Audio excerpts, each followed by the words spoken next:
첫 번째 이야기. 중학생 때의 일이었다. 방에서 공부를 하고 있었는데 천정에서부터 툭툭하는 소리가 들려왔다. 단독주택으로 2층 집도 아니었기 때문에 나는 쥐이거나 뭔지 그런 것이라고 생각했다. 꽤 신경이 쓰인다. 나는 책상 위에 올라가 천장을 툭 하고 한번 두들겼다. 몇 초 정도 있으니 툭 하고 저쪽에서 소리가 났다. 천장을 2번 두드려 본다. 역시 몇 초 있으니 툭툭. 뭔가 싶어 무서워진 나는 힘껏 강하게 퍽하고 두들기고 책상에서 내려왔다. 반응이 없다. 역시 쥐였나 하고 생각한 순간 천장에서 손가락이 불쑥 뚫고 나왔다. 두 번째 이야기. 텔레비전을 자주 보던 소녀가 있었고 텔레비전 방송이 끝날 때까지 밤에 텔레비전을 보던 일이 잦았다고 합니다. 그런데 어느 날 방송이 끝난 뒤에 방송 없이 지지직거리는 텔레비전 화면을 잠시 멍하니 보고 있었는데 그 화면에서 소녀는 문득 사람의 얼굴을 잠깐 보게 됩니다. 그것은 어딘가 무서운 느낌이 드는 무표정한 여자의 얼굴이었습니다. 이후 소녀는 텔레비전 안의 여러 가지 장면에서 그 여자의 모습을 찾아내게 됩니다. 거리의 인파를 보여주는 장면에서 잠깐 보이는 모습, 음악 프로그램에서 합창단 중에 한 명으로 그 여자는 그 이상한 무표정한 표정으로 가만히 텔레비전을 보는 소녀를 바라보고 있는 것입니다. 어쩐지 무서워진 소녀가 TV를 껐지만 꺼진 TV의 화면에 그 여자가 그대로 바라보고 있었다고 합니다. 세 번째 이야기. 모치는 시험을 준비하는 딸에게 줄 부적을 가져왔다. 부적은 내용을 봐버리면 효과가 없어져 버리니까 결코 부적 안의 내용을 봐서는 안 돼.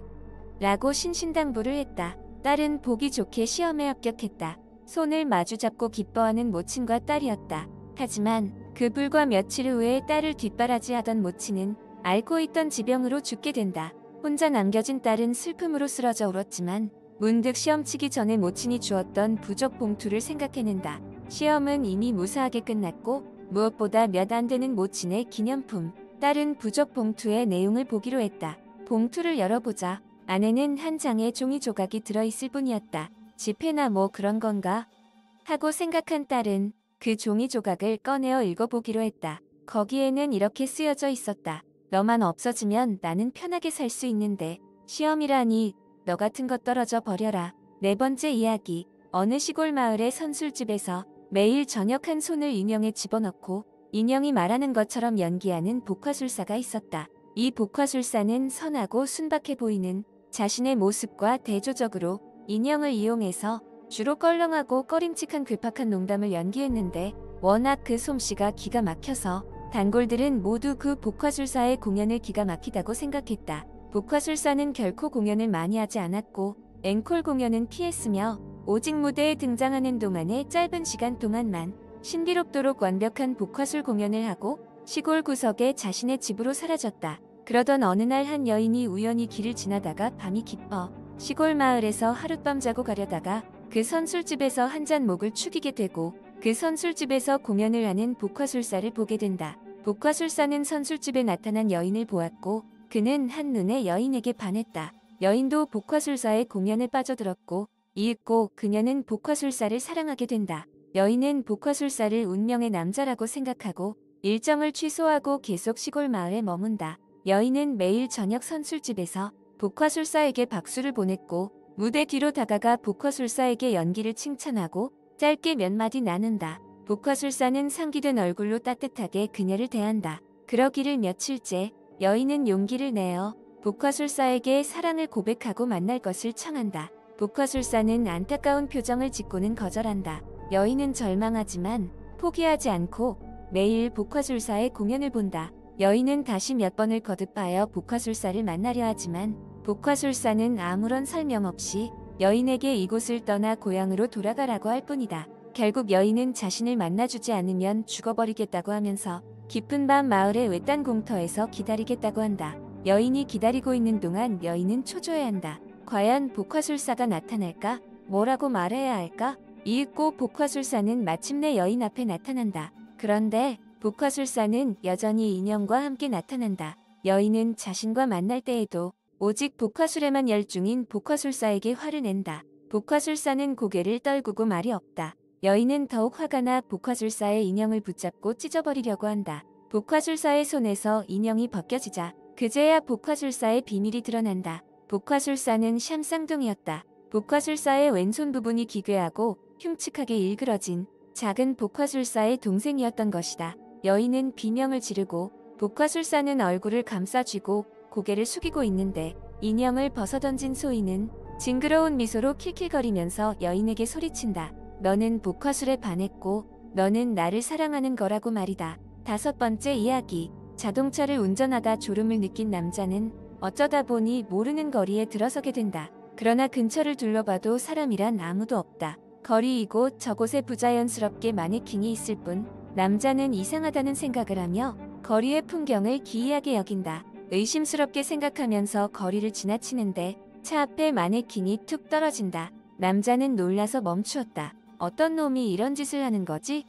하고 투덜거리면서 주위를 둘러보면 어느새 점차 주위에 마네킹이 늘어나고 있다. 남자가 보고 있을 때는 움직이지 않는데 잠시 다른 곳을 보면 마네킹이 가까워져 온다. 남자는 겁에 질려 도망가지만 자동차는 움직이지 않고 남자는 근처의 어느 집으로 뛰어들어 숨으려 한다. 집 안에도 마네킹이 있었다. 성인 남자와 성인 여자 그리고 아이의 마네킹. 남자가 두리번거리는 순간 어느 남자의 마네킹이 눈앞에 서 있다. 겁에 질린 남자는 주위의 물건을 마네킹에게 집어던지며 울부짖는다. 주변의 모든 마네킹을 모두 부숴버리고 결사적으로 도망치려고 하는 남자. 그런데 거울이 눈에 들어왔다. 남자의 얼굴이나 손에는 흠뻑 붉은 것이 묻어있다. 아연실색하여 남자는 자신의 모습을 본다. 온몸에 피가 가득 묻어있고 발밑에는 죽은 시체가 널려있다. 이윽고 경찰이 도착해 망연자실한 남자는 연행된다. 6번째 이야기. 후배가 일주간 무단 결근하고 있어서 나는 후배의 상태를 보러 갔다. 후배는 이불을 덮어쓰고 자리에 엎드려 있었다. 왜 그러고 있냐고 물었더니 저기에 있는 여자가 나가지 말라고 하고 있다라고 했다.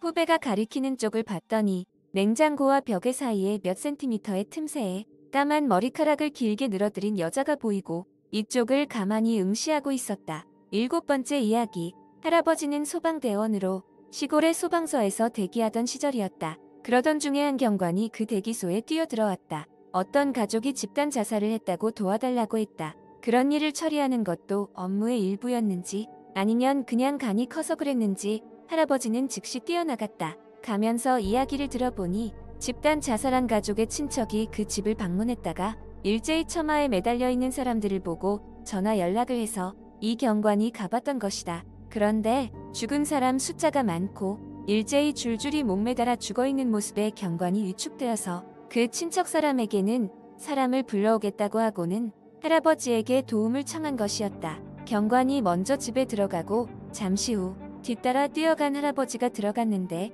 경관은 사색이 되어 어딘가로 급하게 연락을 하고 있었다. 경관은 본부에 연락하고 있었다. 한 명 더 늘어났습니다. 처마 끝에 일가족과 함께 신고했던 친척이 목매달고 죽어 있었다고 한다. 8번째 이야기. 악몽을 꾸었다. 내용은 단순하다. 그저 계속해서 손으로 목을 졸리고 있는 꿈이었다. 상대의 얼굴은 안개가 끼인 것처럼 희미해져서 안 보인다. 나는 벗어나려고 필사적으로 상대의 손목을 붙잡고 있는 힘껏 힘을 써보지만 아무리 그 손목을 뿌리치려고 해도 뜻대로 되지 않는다. 서서히 의식은 희미해지고 의식이 끊기는 순간 나는 동시에 깨어난다. 무심코 목에 손을 대어본다.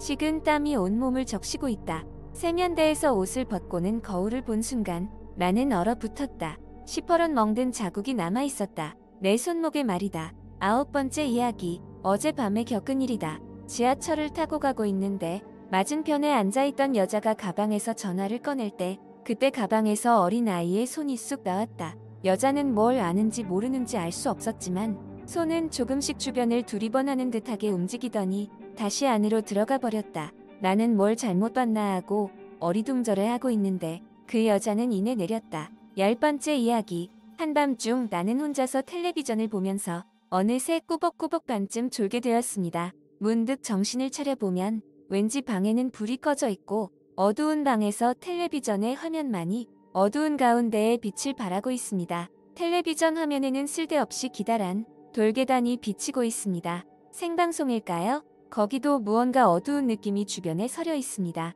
뭔가 싶어보고 있자니 화면은 점차 계단 위로 이동하기 시작했습니다. 화면에는 전혀 등장인물이 없습니다. 나레이션도 없습니다. 조용히 어둠침침한 이곳을 카메라맨 등이 제작진으로 추정되는 사람들의 발소리만이 들려올 뿐입니다. 이윽고 돌층계를 닿아올라 사람이 살지 않는 낡은 건물의 문이 있는 곳을 빠져나가서 사당이나 폐허가 된 절과 같은 건물 뒤편으로 카메라는 움직여갑니다. 잠시 후 카메라는 문득 멈추었습니다. 그리고 조명이 서서히 어두워집니다. 화면은 거의 깜깜합니다. 나는 방에 전기불을 켜는 것도 잊고 그 깜깜한 화면을 계속 응시했습니다. 한참 아무 소리도 없더니 흰 물체와 빛이 화면을 지나쳤습니다. 그리고 또 아무 소리도 들리지 않습니다. 이윽고 탕탕하고 못을 치는 소리가 들렸습니다. 몇 분간 그 소리는 계속되었고 그것이 끝난 후 또 흰 물체와 빛이 화면을 지나쳤습니다. 또다시 침묵이 흐릅니다. 겨우 약간 조명이 밝아지면서